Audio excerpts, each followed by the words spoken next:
Alors maintenant dans cette vidéo, on va regarder la position relative d'une droite et d'un plan. Alors, quelles sont les possibilités? Soit la droite et le plan sont parallèles, soit dans ces cas-là, la droite et le plan ne sont pas parallèles. La droite va couper le plan en un point. Donc là, c'est parallèle au sens large. Alors, donc là aussi, pour vérifier si...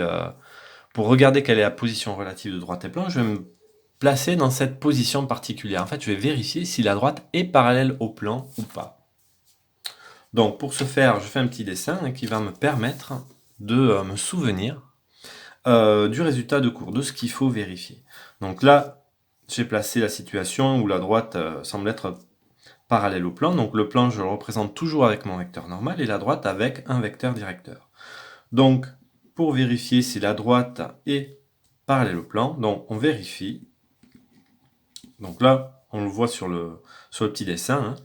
On vérifie si le vecteur directeur de D et le vecteur normal de P sont orthogonaux. Donc c'est-à-dire, toujours pareil, hein, on va le caractériser avec un produit scalaire qui est égal à 0.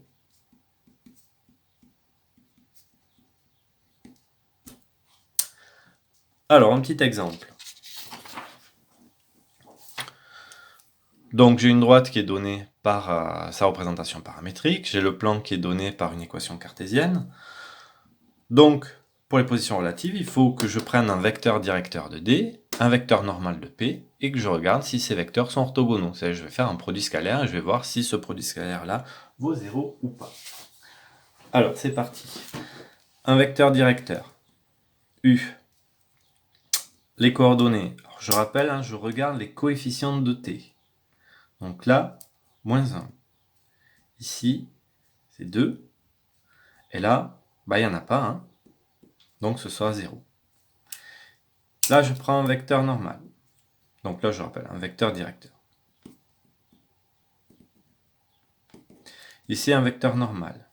Alors, comment je fais? Je regarde les coefficients de x, y et z. Donc là, attention quand même, hein, il faut que l'équation soit de la forme ax plus by plus cz plus d est égal à 0. Il faut que tout soit, enfin moins x, y, z, soit du même côté, hein, du égal. Donc ici, coefficient de x, première coordonnée. Coefficient de y, il n'y a pas de terme en y, hein, donc c'est comme si j'avais 0y, donc ce sera 0. Coefficient de z ici, c'est 1. Donc voilà les coordonnées d'un vecteur normal au plan P.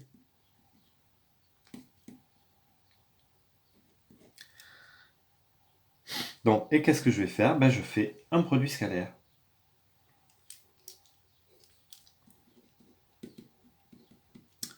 Donc c'est x, x', plus y, y', plus z, z'. Le résultat est moins 3. Donc comme moins 3 est différent de 0, donc ce qui veut dire que les vecteurs ne sont pas orthogonaux. Donc ça veut dire que la droite n'est pas parallèle au plan.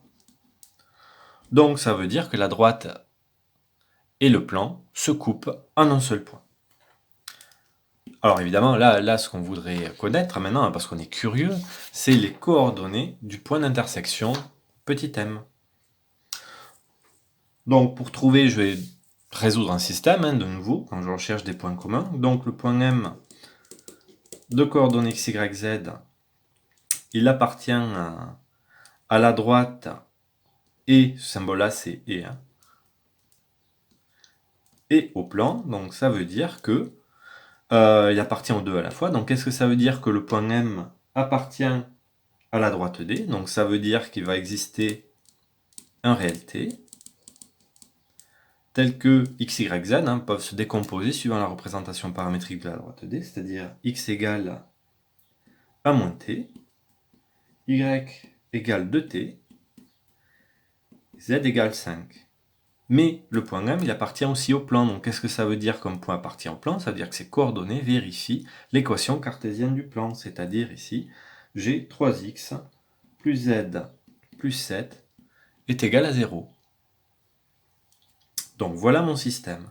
Alors si je regarde, hein, il y a 4 4 inconnus, 4 équations. Alors ça va être facile à résoudre, on n'a pas besoin de la calculatrice. Parce que qu'est-ce que je vais faire? Je vais remplacer dans l'équation cartésienne du plan x par 1 moins t. Je vais remplacer y, là j'ai pas besoin de remplacer y puisqu'il n'y est pas. Je remplace z par 5. Et là je vais avoir une équation en t. Je vais résoudre. Là, l'équation aura une solution puisque je sais que ce point existe. Donc il existera une solution, une unique solution t, que je reporterai ici et j'aurai les coordonnées du point d'intersection. Donc c'est parti. Bon, là je suis obligé de recopier les premières lignes. Hein. Donc là, je remplace x par 1 moins t. S'il y avait y, je l'aurais remplacé par 2t, mais il n'y est pas, donc je ne fais rien. Là, je remplace z par 5. Et voilà. Alors là, un conseil, quand vous avez ce type de choses-là, vous prenez un brouillon, vous prenez cette équation à part, on la résout, vous trouvez t, ce qui vous permet de mettre directement la réponse. Hein, parce que sinon, c'est à chaque fois, à chaque étape, il faut recopier tout ça, donc ça vous fait une page double avec des systèmes, et vous allez vous perdre, et le correcteur aussi. Donc, je vous laisse vérifier ça. Hein, donc, on développerait, on isolerait l'inconnu d'un côté, les termes sans inconnu. Donc, on résout à part cette équation, on trouve t est égal à 5, hein, je vous laisserai vérifier. Donc, on remplace là t par 5, ça fait 1 moins 5, ce qui fait moins 4. On remplace t par 5, ça fait 2 fois 5, 10, et z qui valait 5. Ainsi, voici les coordonnées du point d'intersection, la droite et du plan. Alors, une petite remarque, on aurait pu faire ça déjà d'entrée sans passer par regarder si le vecteur directeur de la droite D et le vecteur normal du plan P étaient non orthogonaux. Hein. Quand on résout ce système, qu'est-ce qui peut se passer? Soit il y a une seule solution, ça veut dire que la droite et le plan sont séquents en un point. Soit il y a une infinité de solutions, ça veut dire que la droite, elle est inclue dans le plan.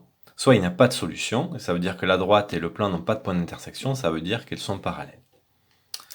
Alors, donc ici, la droite et le plan sont orthogonaux. Sont séquents. Donc la question qu'on peut se poser, c'est est-ce que par hasard, la droite ne serait pas orthogonale à ce plan? Donc là aussi, comment vérifier ça? On fait un petit dessin. Donc je me place dans cette situation-là où la droite est orthogonale au plan. Et je regarde ce qu'il faut vérifier. Là, avec un petit dessin, ça permet de se rappeler du résultat du cours, à savoir on vérifie si U et N sont collinaires.